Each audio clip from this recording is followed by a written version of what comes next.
আপনারা শুনে অবাক হবেন, এই তথ্য হয়তো অনেকেই জানেন না। আমেরিকান সরকার শুধুমাত্র গাজার উপরে হামলা করার জন্য ইসরায়েলি সৈন্যদেরকে 1 বছরে সাহায্য করেছে 2200 কোটি মার্কিন ডলার।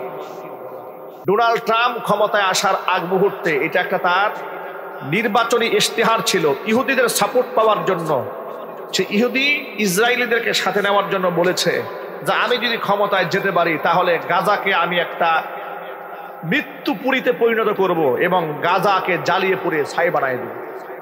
ঘৃণার সাথে কন্যা উজুবিল্লাহ, ওরা গাজাকে ছাই বানাতে চেয়েছে, আল্লাহ তাআলা ওদের রাষ্ট্রকে জ্বালিয়ে পুড়ে ছাই বানিয়ে দিয়েছে।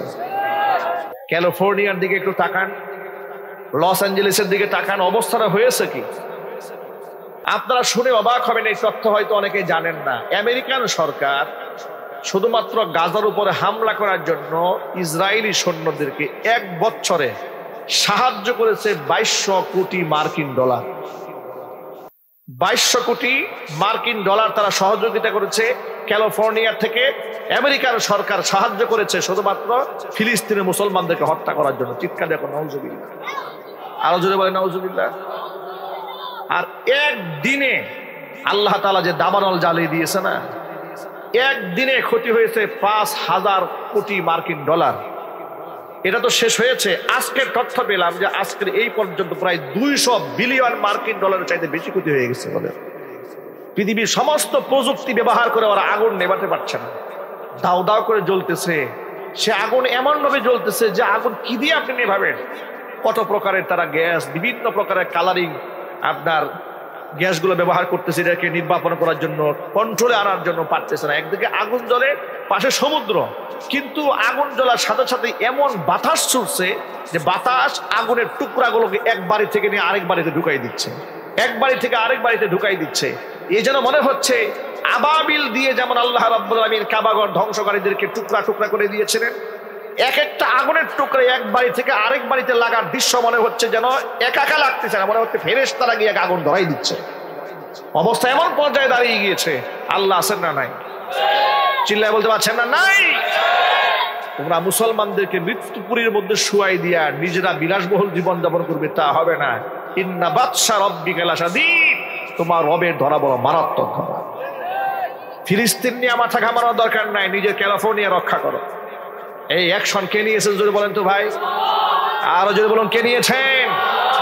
আল্লাহ পাক নিয়েছেন। আমার ভাইয়ারা, আফগানিস্তানের মাটিতে সেখানকার তালেবানেরা আনারের চাষ করলো, আর ওই ফিলিস্তিনের মাটিতে ইসরায়েল সৈন্যরা হামলা করার কারণে ইসরায়েলি প্রোডাক্টগুলো মুসলিম বিশ্ব বর্জন করলো। ফান্টা, আরসিকোলা, 7 আপ, স্প্রাইট, যা আছে যত প্রকার পানীয় আছে, কোকা-কোলা সব বাদ দিয়ে দিল মুসলমানেরা। এখন এই যে পানীয় তো একটা বিরাট বাজার ছিল মধ্যপ্রাচ্য। মধ্যপ্রাচ্য গরম এলাকা না, সেখানে প্রচন্ড তাপমাত্রা থাকে, 50 ডিগ্রি সেলসিয়াস তাপমাত্রা হয়ে যায়, 52, 51 এই পর্যন্ত হয়ে যায়। তো সেখানে এই পানীয়টা খুব চলে, 7 আপ, আরসিকোলা, কোকা-কোলা, মিরিন্ডা, স্প্রাইট, এগুলো খুব চলে। যখন মধ্যপ্রাচ্যের এই বাজারটা ইসরায়েল হারিয়ে ফেললো, এখন এই বাজার তো খালি। সাফাকুলা তালিবানরা আবিষ্কার করে এই বাজারটা দখল করলো তালিবান সরকার। আলহামদুলিল্লাহ বলেন। বিদেশি মুদ্রা তারা টানা শুরু করলেন। 1 বছর যেতে না যেতেই তারা সুপার কার আবিষ্কার করলো তালিবানরা। কার এমন গাড়ি বানিয়েছে যা বিশ্বের ইতিহাসে, যারা পৃথিবীর মধ্যে সর্বোচ্চ গাড়ি বানায়, যারা BMW, মার্সিডিজ বেঞ্চের মতো, ওদের সাথে পাল্লা দিয়ে চলতে পারে এমন গাড়ি তালিবানরা বানায় ফেললো। এমন বাইক বানালো যে বাইকগুলো হিন্দুস্তানের বাইকের চাইতে আরো প্রযুক্তিগত দিক থেকে অনেক উন্নত। আল্লাহু আকবার বলেন। তাহলে একদিক থেকে বাইক বানিয়ে ফেললো, প্রযুক্তির খাতে তারা অটোমোবাইল কোম্পানির সাথে যোগাযোগ করে কাতারের সহযোগিতা নিয়ে বিশ্ব দরবারে গাড়িটা সাপ্লাই দেওয়া শুরু করলো। যে জমিনের মধ্যে আফিমের চাষ হয়েছে সেখানে তারা আনারের চাষ করতে শুরু করে দিল। যে মাটিতে আমেরিকা 20টা বছর বৃষ্টির ফোঁটার মতো গুলি বর্ষণ করেছে, বুম্পিং করেছে, 70,000 তালেবানকে শাহাদাত বরণ করিয়ে দিয়েছে, সেই মাটি থেকে ফেটে দিয়ে আল্লাহ তাআলা সেই মাটির ভেতর থেকে এত মূল্যবান রত্ন ভান্ডার বের করলেন। আপনারা এই উপমহাদেশের মধ্যে শ্রেষ্ঠতম ধনী নীতা আম্বানির নাম নিশ্চয়ই শুনেছেন, মুকেশ আম্বানির নাম শুনেছেন। ভারতবর্ষের তার ছেলের বিবাহের মধ্যে গোটা পৃথিবীর যত প্রকার বড় লোক আছে সবগুলাকে দাওয়াত দিয়ে নিয়ে আসছে, ঠিক না?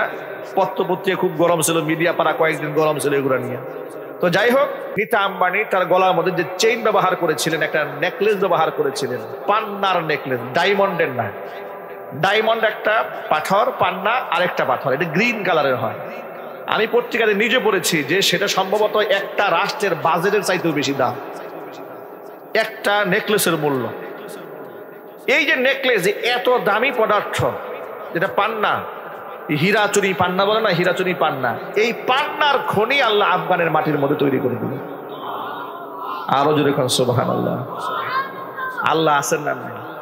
সাহায্য আছে না নাই?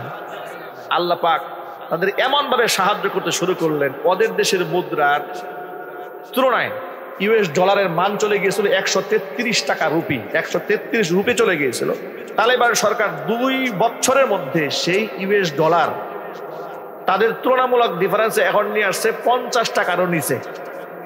আলহামদুলিল্লাহ বলেন, 50 রুপির নিচে নিয়ে আসছে। কিছুদিনের মাথায় ইনশাআল্লাহ শুনতে পাবেন যে আফগানের মুদ্রা ইউএস ডলারকে ছাড়াই গেছে। ভরসা করেছে কার উপরে? আমি এই গল্প আপনাদের সামনে উপস্থাপন করার মাধ্যমে শুধু এই কথা বোঝাতে চেয়েছি, প্রিয় ভাইরা, কোন রাষ্ট্রের ইসলামের বিধিবিধান থাকে, সে রাষ্ট্রের মধ্যে আল্লাহর রহমতের বৃষ্টি বর্ষণ হয়। আর আমরা যারা এখানে বসে আছি, আমরা আল্লাহর হুকুমের সামনে আমরা কে যে আমরা প্রশ্ন তুলবো, আল্লাহ কেন নামাজ পড়বো, কেন রোজা রাখবো, কেন সুদ খাবো না, কেন সুদ খাবো না, কেন মিথ্যা কথা বলবো না, কোনো কেন নয়। আমরা গোলাম। আমরা কি জোরে বলেন তো ভাই? কার গোলাম? এই কথা বলতে কি আমাদের লজ্জা হয় নাকি ভাই? এটা আমাদের গৌরব। আমরা সম্মানের সাথে বলি, আল্লাহ যেন আমাদেরকে একেবারে সাচ্চা গোলাম বানায় দেয়। জোরে কথা নেই। আর গোলামের রবের হুকুমের সামনে কোনো প্রশ্ন তোলার অধিকার থাকে না।